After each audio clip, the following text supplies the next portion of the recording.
Thank you. When I had a chance to come here and speak about Bobby, it's a privilege to be able to do that, and we had a ton of fun over the years.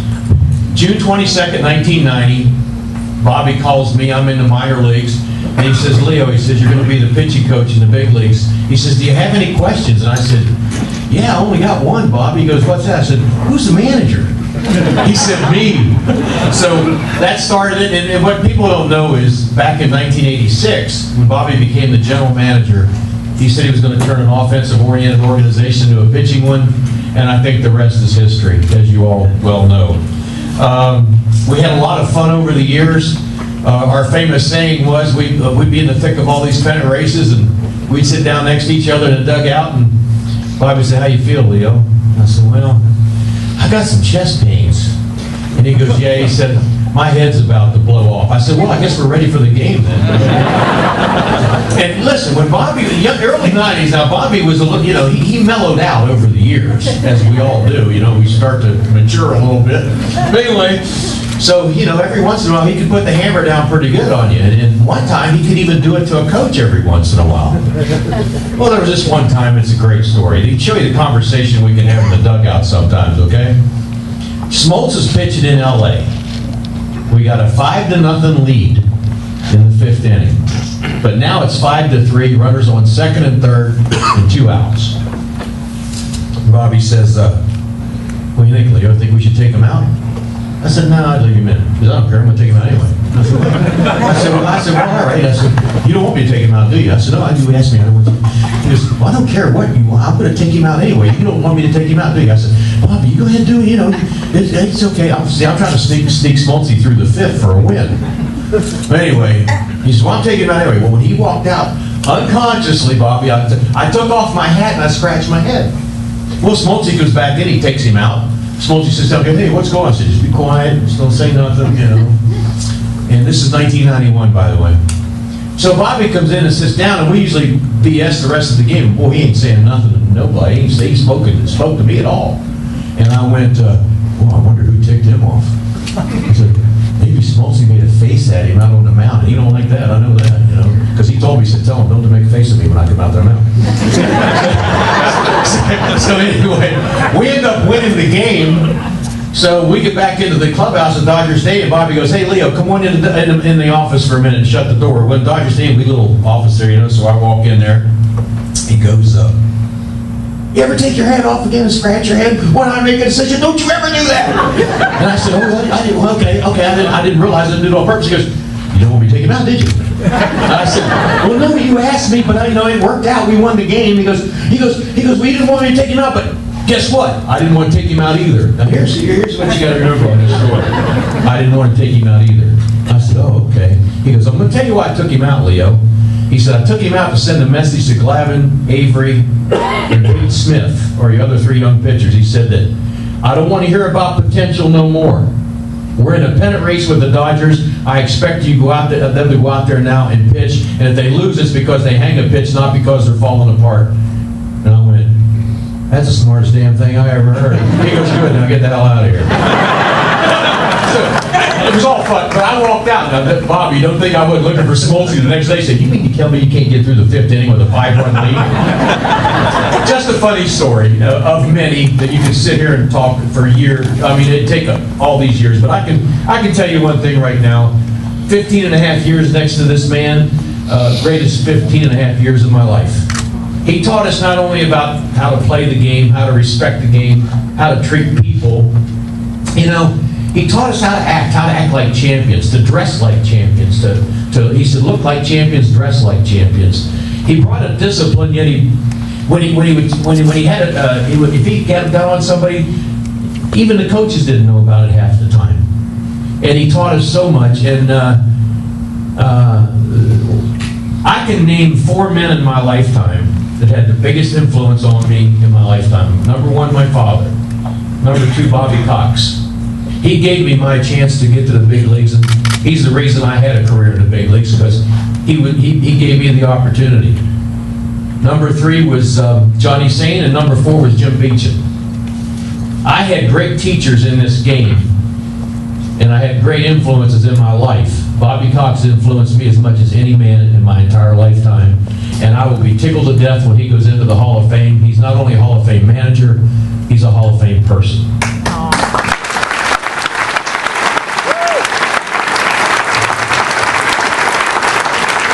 Bobby, we brought a little video for you to watch, and you sit back and enjoy it, and later on we'll have a martini.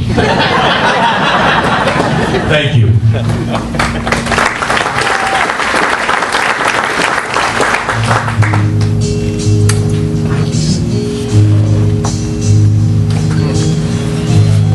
Stood there boldly, sweating in the sun.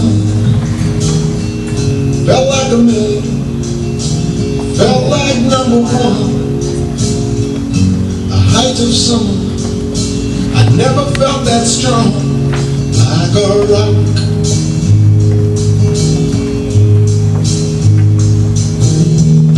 My hands were steady, my eyes were clear and bright. My walk had purpose, my steps were quick and light, and I held firm. That's over strike zone.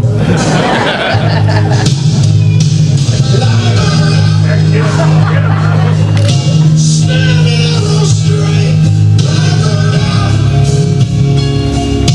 charging from the gate like a rock, carrying the weight like a rock,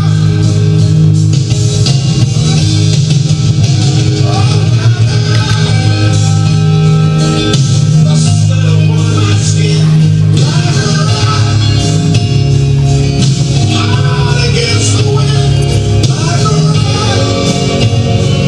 I see myself again like a rock.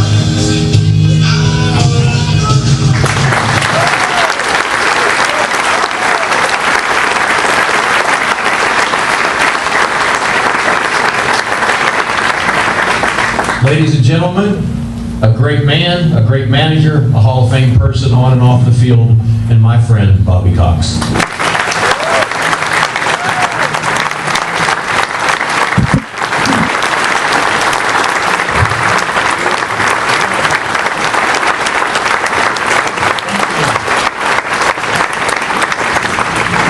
Thanks, Leo, and thanks for having me here today, and thanks for coming. And you know, I'm excited about this baseball season too. As everybody knows, our team is playing really, really well right now, and I can't say enough about Freddie Gonzalez and his staff. And you know, Roger McDowell's the pitching coach. That was a tough act for him to follow, with Leo Mazzoni being here for song. But Freddie, you know, was sort of just handpicked. I had Freddie as a coach when he coached in the major leagues for us, and also he managed our AAA farm team. So, you know, they're doing awfully well right now. I don't miss a game. I see every pitch. I'm starting to rock like Leo. And I get just excited in that rocking chair. We really do. And enjoy listening to Leo's pregame shows. That's a lot of fun for me. And I do get down to the stadium about every other day when they're in town. I go down to talk to Freddie and the coaching staff, and I get my baseball fix, get back home, get in that rocking chair, some popcorn and a nice cold beer, and watch them win again. But they're doing extremely well, and we couldn't be more proud of them.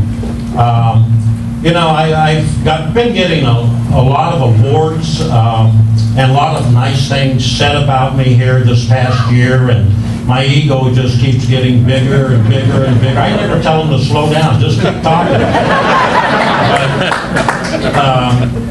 I want to tell you some not too smart stories, and Leo was involved in every one of these. We had so much fun. I wish we could tell the truth, Leo. It would be a great book. Unfortunately, you can't say those things. I was even talking to Leo one night in Cincinnati. I'll never forget this one. I didn't have that down here. I don't know. I feel like Superior Plumbing, a monkey with the wrench right now.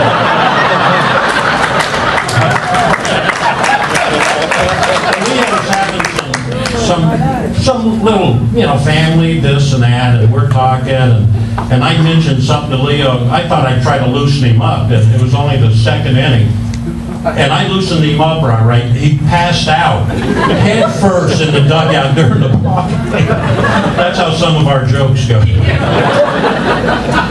Anyway, we all make mistakes, and, we live with them. We're embarrassed about them and things like that.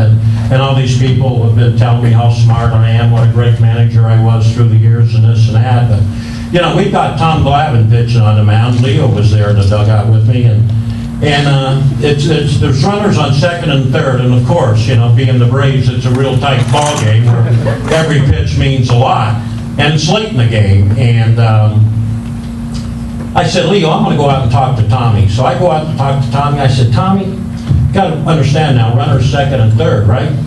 Yeah. I say, Tommy, let's don't even mess with this hitter, okay? Let's don't even try to pitch around him, because I didn't like pitching around hitters. You're either going to walk them or pitch to them. And Tommy looks around. Now, the catcher's out there, the infielders, and Tommy looks at first, he looks at second, looks at third, and he says, where do you suggest we put him? And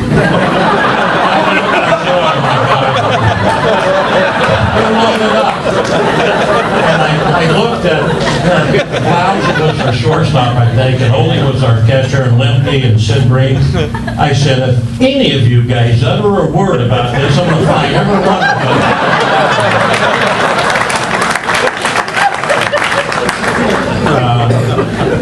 The other one, Leo, was Greg Maddux. You have to understand, we call him Mad Dog. He got that nickname over with the Cubbies, but he was different. Just ask Leo.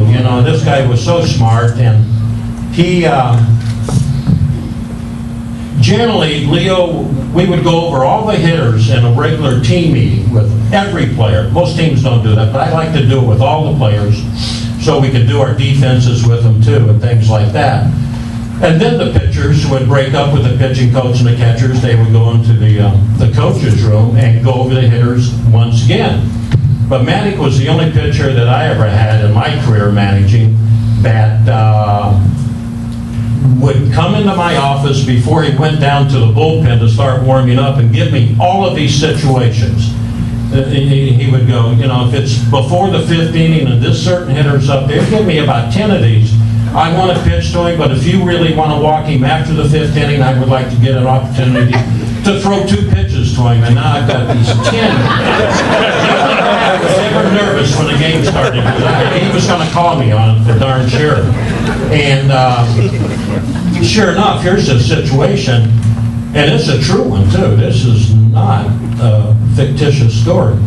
They got runners second and third, and Louis Gonzalez is the hitter. It's the 6th inning. It's after the 5th inning. I got that part right. I go out to them. I said, Leo, I got to go see if this. I can't remember for sure. So as I walked him down, he said, what's the matter? You can't remember? I said, he said, Bobby, I told you after, I want 2 pitches, okay? I said, Mad Dog, it's an obvious walk, isn't it? I mean, guy's hit 50 home runs already, and he's hitting about 600 against you. I said, what are you trying to do with him? He said, I'm trying to pop him up to third base in foul territory on the 2nd pitch. I said, okay.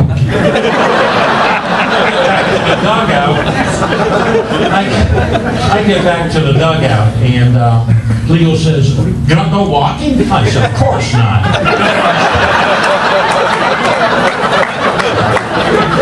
He said, really? I said, really? I said, watch this. Pop him up in foul territory by third base on the 2nd pitch. Swear to God. Catches in foul territory for the 3rd out. That's how smart, I don't know how much Mad Dog learned from me and Leo, but he was a smart guy.